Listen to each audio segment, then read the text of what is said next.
Yo, hello, hey. A bit of a different type of video today. I'm going to be answering some questions that people asked me. I can't speak. I'm going to be answering some questions that people asked me on Instagram. If you don't follow me on Instagram, follow me on Instagram.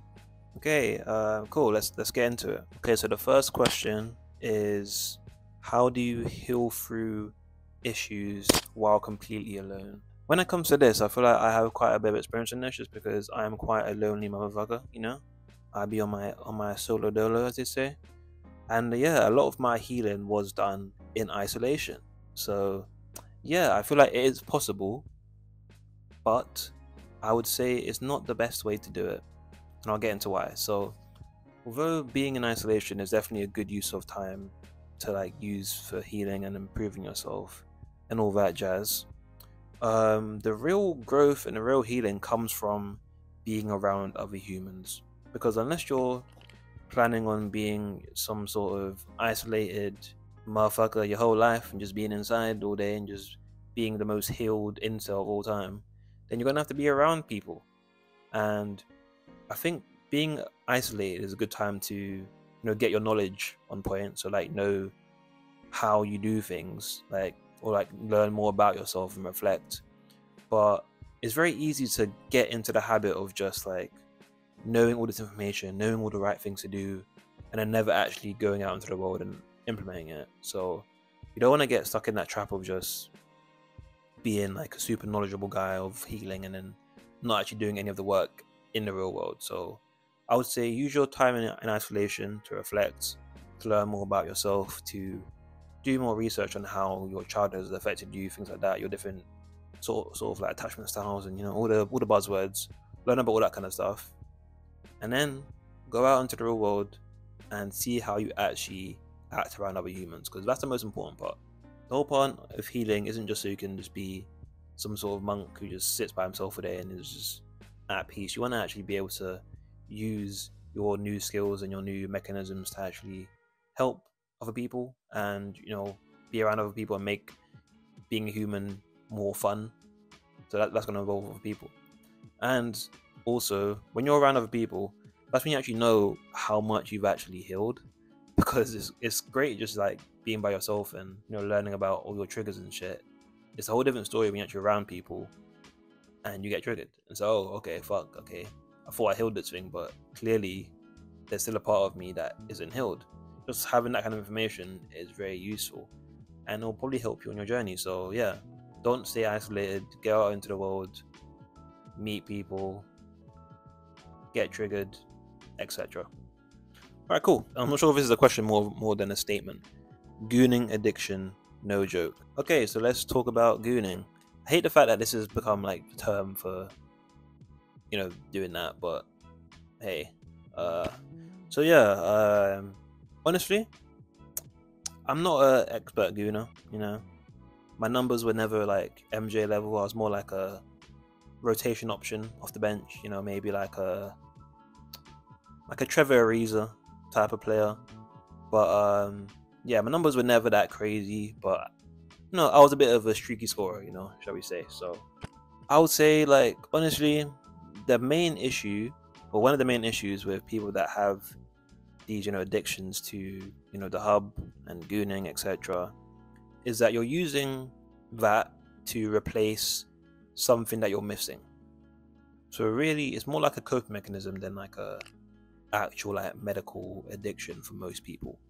So what happens is that when a lot of guys feel like lonely, isolated, unwanted, depressed, etc., they try and find ways to either comfort themselves or to basically just cope, like just cope with being alone.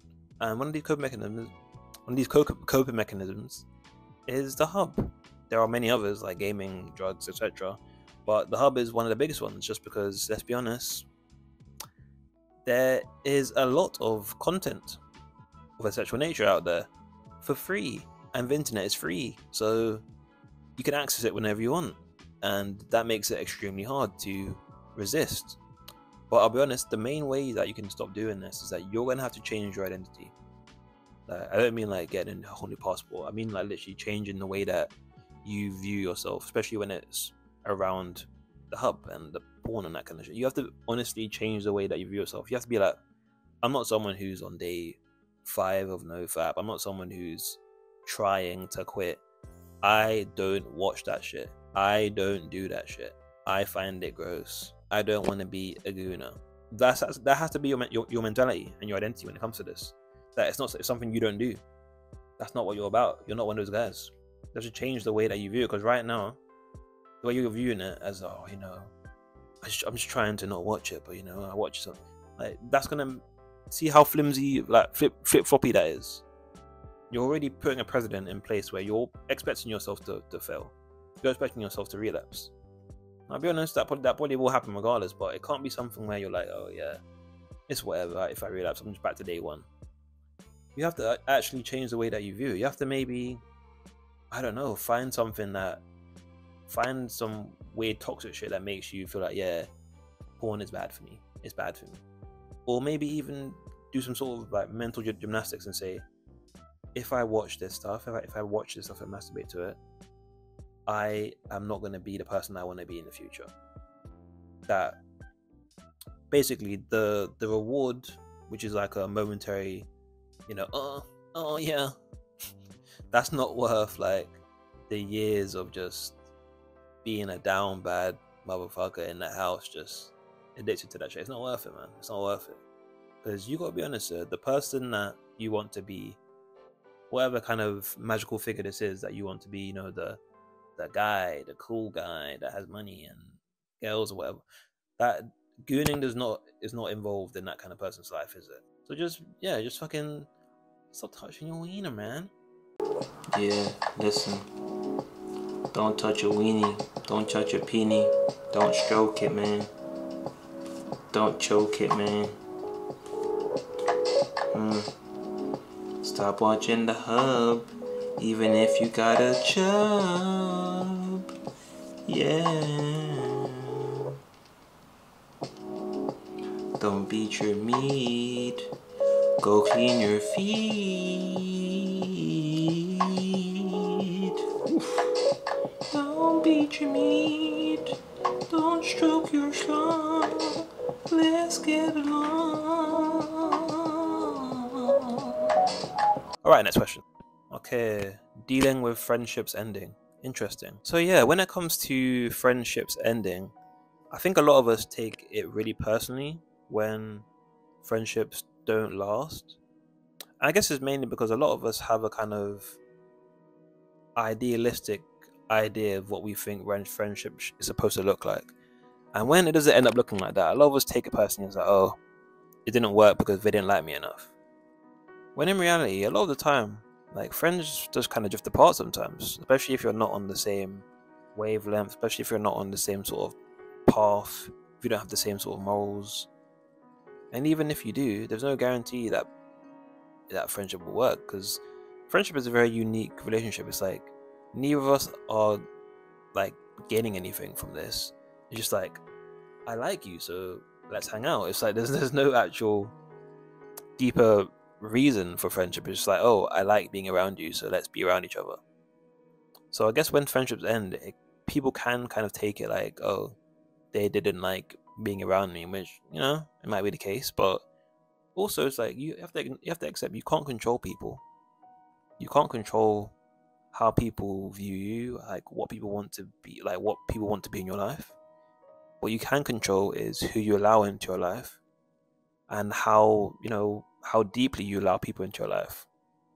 So when friendships end, just take it as like, is what it is. Like there's seasons in your life where you have different type of friends, different type of people in your life, and that was maybe just someone who served their purpose for that period of your life, and it's okay. Okay, I guess that kind of relates to this next question, which is how to let go of people. Again, I think this is something that's a bit of an illusion.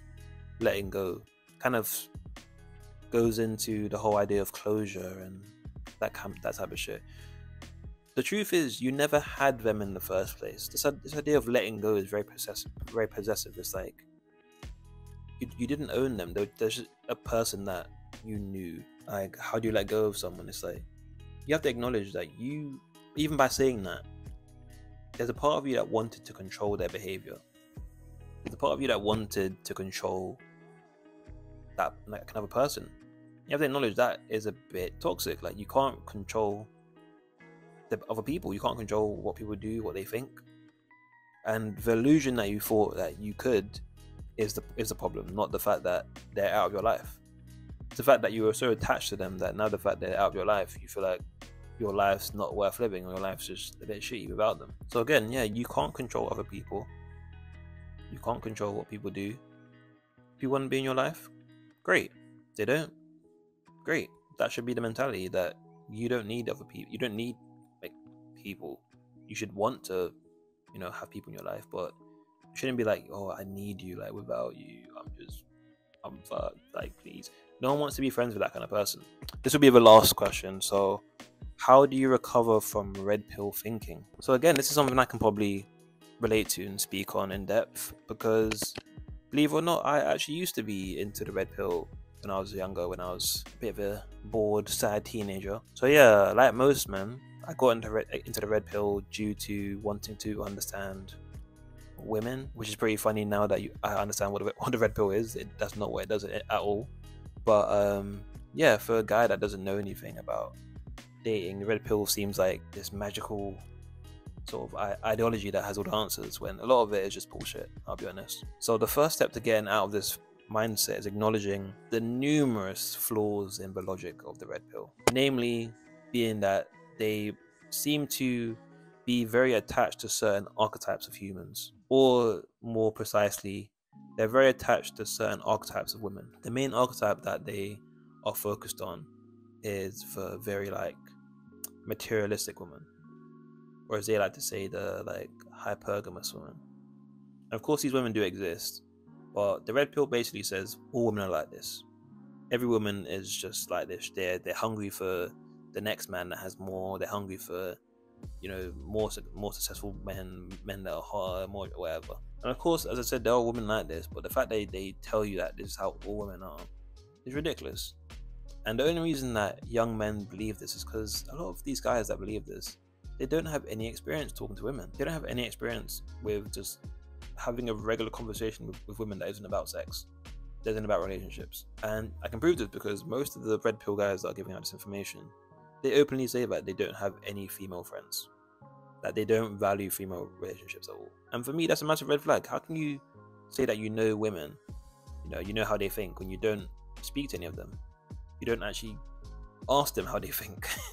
It's quite ridiculous. So getting out of this mindset for me was quite easy, just because I was like, yeah, this is stupid. Of course, there are some parts of it that make sense, but those are parts that are just kind of basic knowledge, like, oh, men should like aim to be high value and, you know, have skills and strength and shit. That's just basic stuff. Like, of course, men ideally should be in positions where they're able to use their skills to help themselves and others. But the whole mentality of red pill is just so selfish and greedy and capitalistic. It just smells. I'm not a fan of it. Cool. Alright guys, that's the video. Hope you enjoyed it. Those are my thoughts on some topics. So yeah, if you want to ask me some more questions, feel free to follow the Instagram. I'll probably be doing more of these in the future, because it's kind of cool just sitting here in my bed just chatting with you guys. But yeah, hope you guys enjoyed that, and I'll speak to you later.